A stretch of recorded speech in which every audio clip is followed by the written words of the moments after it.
Hey everybody, Mike here again, and today we're going to be doing another live trailer reaction. This is last time we did I Am Jesus Christ. This week we're going to be doing another game by the same developer, SimulaM, called Noah's Ark, and this is by the publisher, The Playway. It's found on their YouTube channel, as you can see on the screen right now. And we're going to be doing a live reaction. I'll give you my thoughts and talk about how this art can be used to edify believers or as a means of evangelism, and which one I think it should be. And then we're also going to take a look at the Steam page and just kind of get a feel for what this game is, and I'll give you my thoughts. So let's get right into it.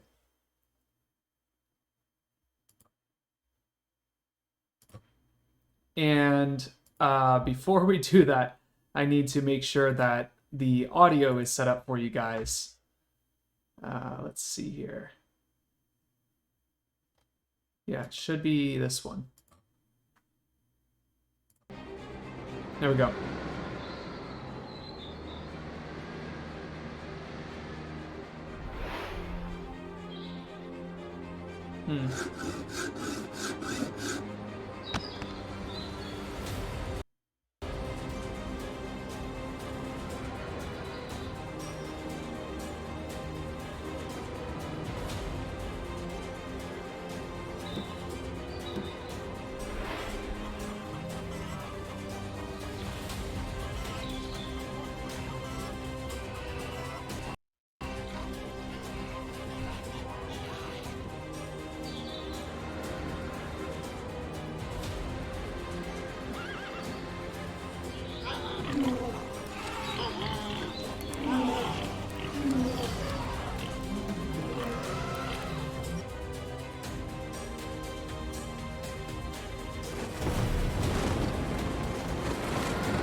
Okay. That was pretty interesting. Geez. Okay, I have so many thoughts. Where to start? Let's see here. First of all, I want to say that this reminds me very much of the I Am Jesus Christ trailer. It has that very Hardy Boys slash Nancy Drew for PC gameplay and kind of art style, and that's fine. There's nothing really wrong with that. However, it's not a big like something I'm probably going to be a fan of. I have so many thoughts on the gameplay and what's going on here. So let's just dive right in, okay? So I'll mute it for kind of like the scrub through here. And first, I want to say it's got a pretty cool logo. I like the idea of kind of the simulation aspects of, planting trees and planting other sorts of things, but then cutting them down. I don't really know why you have to plant them in order to cut them down. That's kind of silly. I mean, it should just automatically regrow at that point if the focus is primarily on you cutting them down to build the ark. Also, yeah, right here. Also, I do like the realism that we have here for the boat and the atmosphere, the environment. It really seems like it's bringing it to life.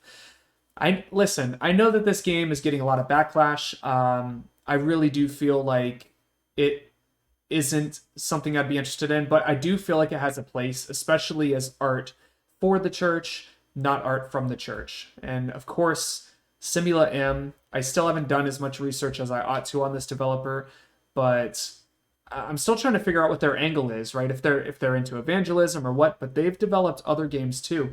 Or a lot of people are attributing these other games to them when in fact the publisher Playway has created, Thief Simulator, VR, which kind of looks pretty neat actually, Car Mechanic Simulator, and other such games that you're probably already heard of. this has no bearing on SimulaM. I don't believe that they are the ones who created these other games. Either way, their angle, I'm still trying to figure it out, and maybe I'll make a whole video on the developer next. That is probably my intention. But let's get back to the game here. I like how realistic it looks. It's quite nice, and one thing I don't like is this kind of Play-Doh look to everything, like the tree and such. But placing these kind of wood beams in specific predefined places doesn't seem like there would be a lot of like gameplay opportunity to change things and to have agency as a player. So let's see. Looks like some things are pretty automated. Yeah, everything seems so cookie cutter. I don't like that. All right, right here. This looks pretty cool. Being able to kind of choose where the rooms go. I don't really see why this is a part of the game. I don't know. This whole game just has a feel that like there's such a mix of different gameplay styles and mechanics, and I'm not really understanding, what the point of it is, except to relive to rather live the experience. We weren't there when this happened. Do the chickens not get along with the cows? Like, right? Do you have to play Diner Dash with this or something and make sure that everything is accommodated in some way? That's kind of silly. And then they go to this other gameplay style shortly after. Yeah, so you swap them. That's interesting. And they go to this other gameplay style shortly after down in the trailer, and they show sort of like a side view with like a slice of the ship, and you're kind of placing the animals in different places. I think that's kind of odd, to be honest, to mix that with a top-down view. And then also the third-person perspective, first-person perspective. This is interesting. You're going around an island or something, throwing nets over animals. So, okay, let's all be honest here. You probably never thought of what it meant that, Noah went around and collected all the animals, or all the animals that two and pair came to him.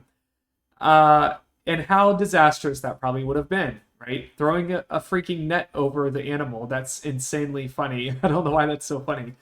I imagine most animals wouldn't come kindly with a net or appreciate it, and then, love to be on your boat in claustrophobic and cooped up, right? However, I think it's funny that they've gone through the lengths to kind of make this more realistic, and I like that, but it's in the description of the game, they call it saving animals, and then in parentheses, they say hunt. So hunting an animal and saving an animal are two different things, but in this instance, I believe they meant to say capture, but because hunting is so synonymous with capturing and also killing animals or monsters or creatures in games, in video game language, they use that. So I found that pretty interesting. Once again, with these yellow highlights, they're taking out the realism and just kind of the feel of the game. I hate these highlights, but I see how it makes sense from a sort of like a UX or like a gameplay experience design, how it's important to let the player know what's going on. See, this is the sliced side view. They're using like these 2D animated animals.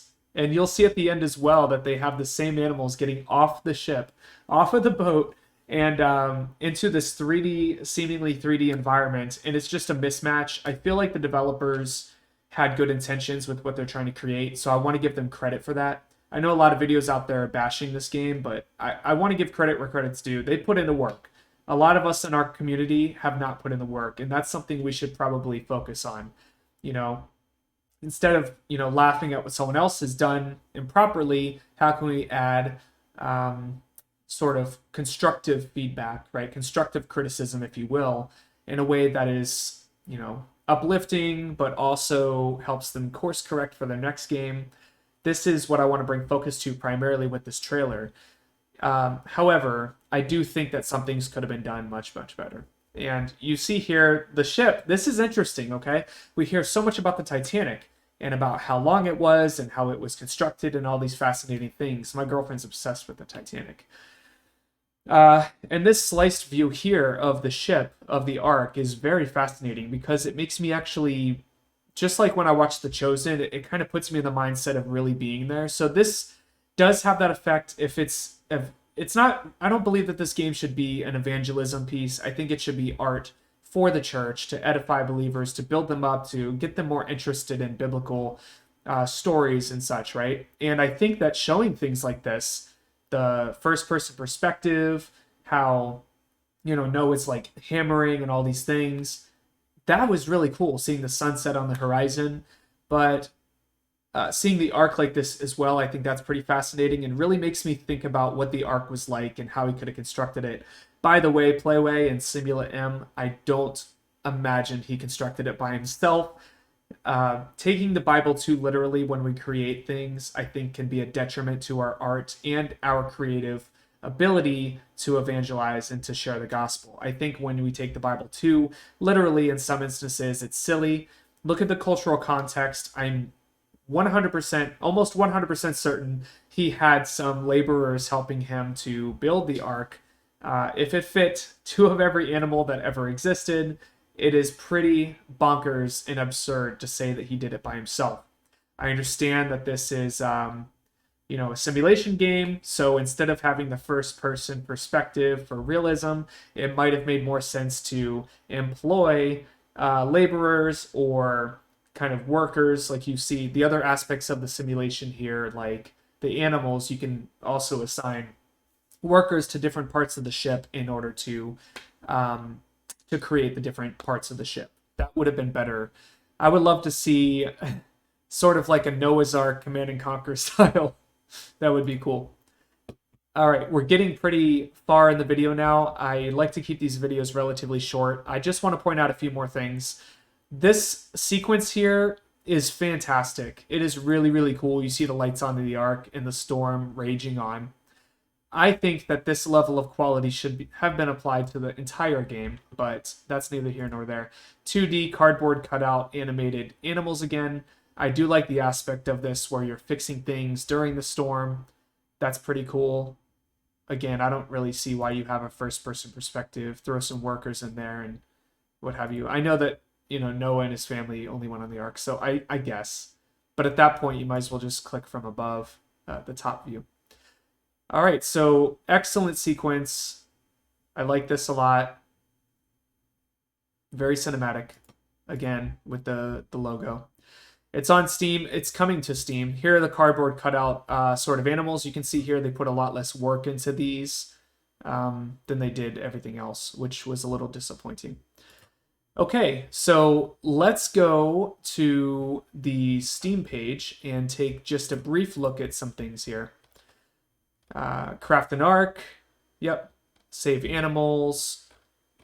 The thing I wanted to bring attention to here was, let's see.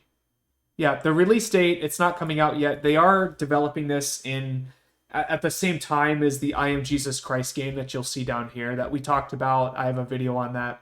It says available 2021. They must have several teams within SimulaM on these. I'd like to get them on the channel and interview them.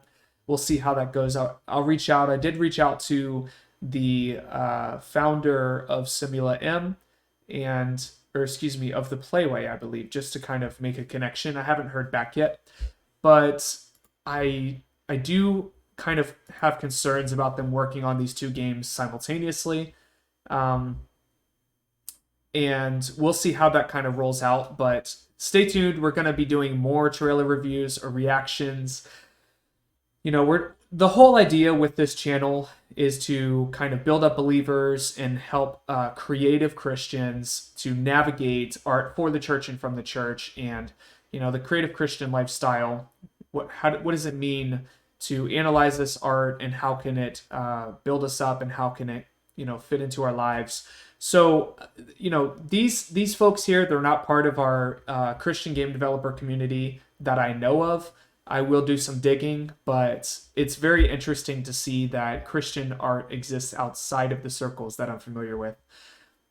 So with all of that said, we are coming up on almost 15 minutes now. I'm so sorry, but I wanted to make a good video for you guys and really give constructive criticism, not just destructive criticism. And I want us all to learn a lesson from this sort of video. Let's give constructive criticism, things that kind of give someone sort of a map towards excellence, right? because God is excellent. We're called to be excellent. So let's help each other instead of just laughing at things like this. Anyway, that's it, guys. Drop a like, subscribe, and stay tuned for the next video. Love you guys. Mike out. Bye.